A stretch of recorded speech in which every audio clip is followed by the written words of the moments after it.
আসসালামু আলাইকুম বন্ধুরা, ছোটো মুখে একটা বড় কথা বলতে চাই। দেখেন, ফেসবুক ফ্যান ফলোয়ার ভাই বন্ধু আপনারা যে যেখানে আছেন সবার প্রতি আমার আন্তরিক অভিনন্দন, শুভেচ্ছা।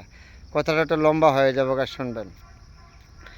দেখেন, ফেসবুকে কাজ করতে নাইছেন এমন কোনো কাজ করবেন না যাতে ফেসবুকের দ্বারা আপনার আত্মীয় স্বজন লাঞ্ছিত হবে, আপনার পরিবার লাঞ্ছিত হবে, আপনার ছেলে মেয়ে লাঞ্ছিত হবে।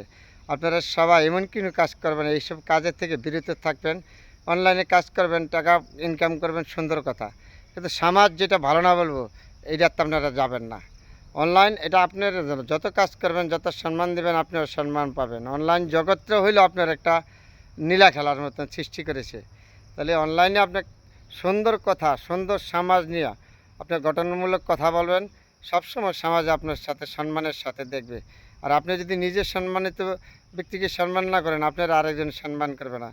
তাহলে অনলাইনে আসছেন, ফেসবুকে আসছেন, সবাই কাজ করবেন সম্মানের সাথে। সবার প্রতি অনুরোধ, কোনো সম্মান, মান সম্মান এমন একটা জিনিস চলে গেলে কখনো বেচা কিনা পাওয়া যায় না। সব বেচা কিনা হয়, মান সম্মান বেচা কিনা হয় না। টাকার জন্য এমন কিছু করবেন না আপনার ছেলে মেয়ে আত্মীয় স্বজন বন্ধুবান্ধব তাদের যেন মান সম্মানের হানি হয়, আপনার জাত বংশের মানের হানি হয়। এইসব কাজ থেকে আপনারা সবাই বিরত থাকবেন। ফেসবুকে কাজ করবেন, সুন্দর কথা। ঠিক আছে, সবার জন্য দোয়া এবং শুভকামনা রইল। ভালো থাকবেন বন্ধুরা। আমার কথাটা কারো কাছে খারাপ লাগতে পারে, কারো কাছে ভালো লাগতে পারে।